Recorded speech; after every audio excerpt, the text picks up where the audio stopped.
How's it going, everyone? So I have that Ford F-150, the one I drove the other day with the chatter in the rear end. I have that in the shop now. Let me show you what I got.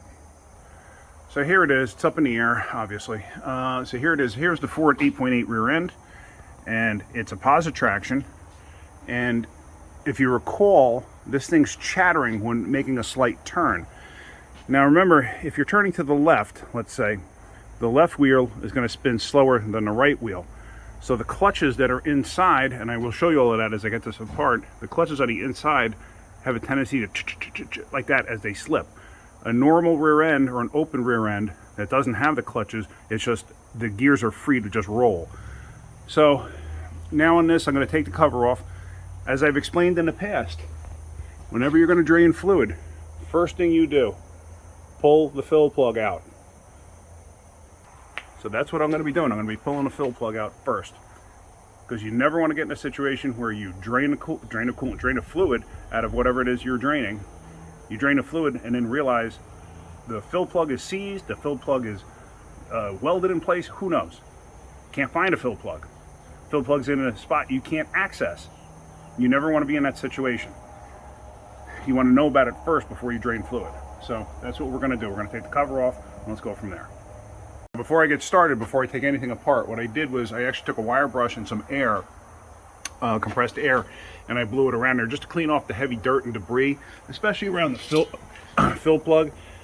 Only because you don't want to get dirt in this thing after you get it all apart and cleaned up and back together.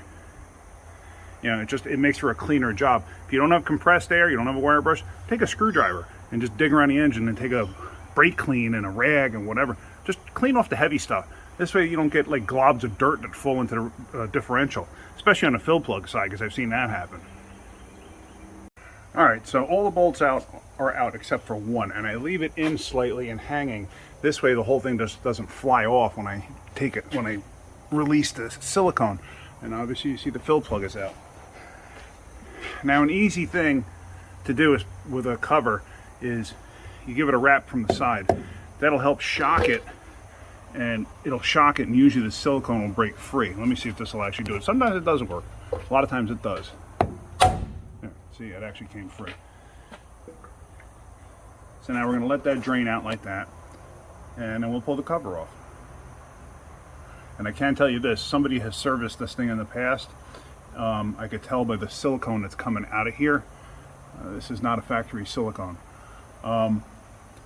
Yeah, basically, I got a funny feeling whoever did this service didn't add any friction modifier to it. Then it got to the point of it chattering now. You know, it's not going to harm anything per se, it's just going to create the chatter. That's all it's really going to do. All right, so there we go, the cover's off. Now, if you look inside, you see these are the spider gears here.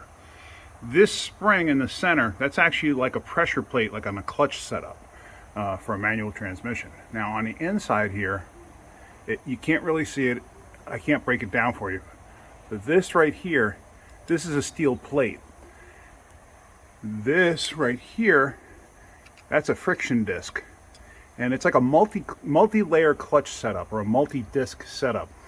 What they do is they will actually run a fiber disc up against the spider gear. Then they'll have a steel plate. Ford, for some reason, does a fiber disc, a steel plate, a steel plate, a fiber disc, steel plate, fiber disc. I've done plenty of these rear ends when I used to hot rod Mustangs. And what I would do is I would take it apart, take the clutch discs out, and I would put a fiber disc, a steel disc, a fiber disc, a steel disc, a fiber disc, a steel disc. This way you wind up with more surface area. You wind up with a stronger posi rear end. Now let me show you real quick. I have a spider gear out of an 8.8 that blew up. That was a non-posi, but I can maybe explain it a little better with that. So here it is, and this piece being the big spider gear on the side that the axle inserts into.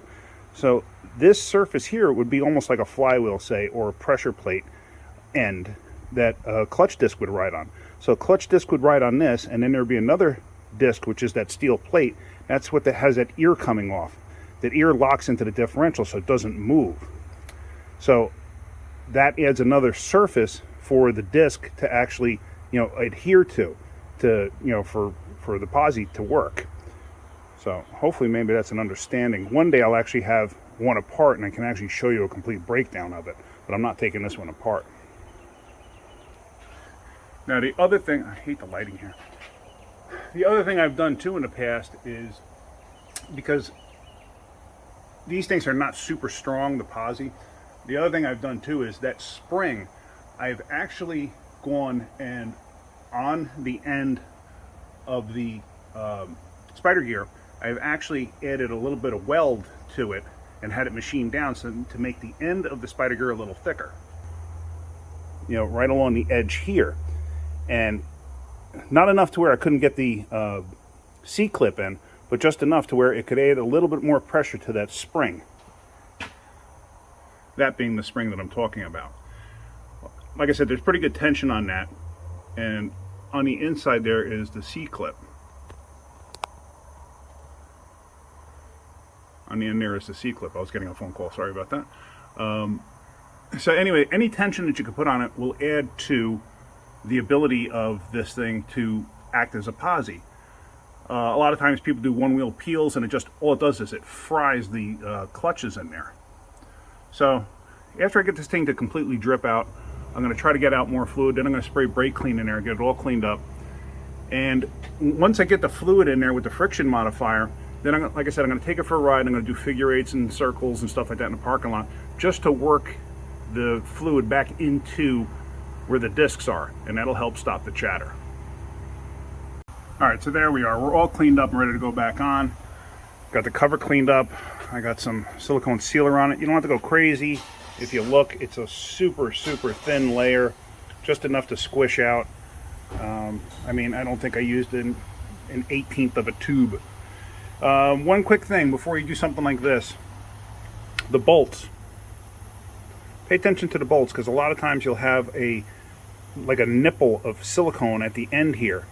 And also in the bolt holes there, what you want to do is you want to get if you don't have compressed air, get a screwdriver, dig in there, get out any leftover silicone that might be in the hole.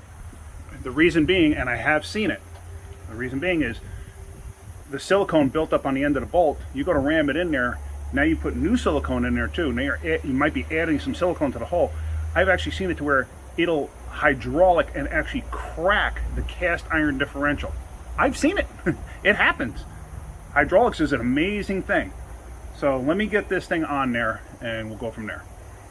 All right, so there, I caught 2 of the bolts so far. I'm going to put all the rest into the cover. Make sure you don't forget to put the tags back on. You know, don't be that person that leaves the tags off. Do it the right way. And also, you don't have to tighten these bolts to, you know, with a 1/2 impact. The seal is coming from the silicone. Now, remember what I told you about silicone will wind up in a hole? Just like that. The seal is created by the silicone, not by tightening the bolts. So you don't have to tighten the absolute bejesus out of these things. Once they bottom out, you're done. Stop. All right, so there we have it. The bolts are tight. Like I said, they're just, you know, whack them down quick and easy with a 3/8 gun. And I didn't go nuts on it. And if you look close, you can see it's just enough silicone. You get a nice little amount of squish coming through from the silicone. It's nice, it's neat, it looks very professional, like it should look. You don't want to put so much silicone on there that it looks like an extra cheese pizza hot out of the oven and you're trying to take a slice off and you got dripping, you know, silicone. That's insane. I've seen it. I mean, I worked with a guy one time, I swear to you, he was doing an oil pan on something, I don't remember what it was. He put so much silicone on that thing. When he had it up there, it was actually dripping. Like he's trying to put it on, it's dripping on him. Like, what are you doing? Anyway, it's just nuts. That's this industry. You get people that don't know what they're doing and they do it for a living. Those people shouldn't be doing it. It gives people like me, like you, a bad name. So, all right, I'm actually still waiting for the fluid to come. I didn't have any fluid. I'm waiting for the parts store to deliver the fluid. So hopefully that'll be here shortly. Now, whenever I have to add friction modifier to a rear end, what I usually do is I will add it right to the fluid. Now, I already stuck half of this bottle in the rear end. So now what I do is I add this to the fluid, because sometimes you could spill some out. I'd rather get the whole bottle in there. So just like that, I'll do that, and then I'll put the cap on, and then I'll put the fluid in. And There we go. The fluid goes nice and easily right into there. Just like that. And then you squeeze it in. And that's all you got to do. Just keep doing that. And usually what I'll do is I will take the little bit of fluid that's left in here and I'll pour it into the new bottle and then put that bottle in. This way I make sure I get all the friction modifier in there. Alright, so I'm in a parking lot of a restaurant right near my job. They're empty right now because it's early morning. So I'm going to do a bunch of circles and figure eights and stuff like that in the parking lot just to work the fluid in. Sometimes it could take 100 miles or so for it to actually stop doing it. So, but this at least, you know, a lot of times it will fix it right away. Sometimes, you know, it could take 100 miles or so. I have seen that. But I'm confident that's what the issue is. So right now, let me just go around circles out here in the parking lot. And I could definitely feel it still. So we're just going to do this for a bit. Unfortunately, this parking lot is a little too small, I think, for me to make a complete circle. So, but anyway, I'm just going to keep doing that, sharp turns, just to work that stuff in. All right, so there we go. I've been making a bunch of circles, a bunch of figure eights, stuff like that. This is a long truck. This thing just fits in between the parking stanchions. So I guess that's it for now. Like I said, it actually, here, actually, let me just say. So going straight, obviously you don't hear anything. I'm rolling straight now. But I'm going to cut the wheels.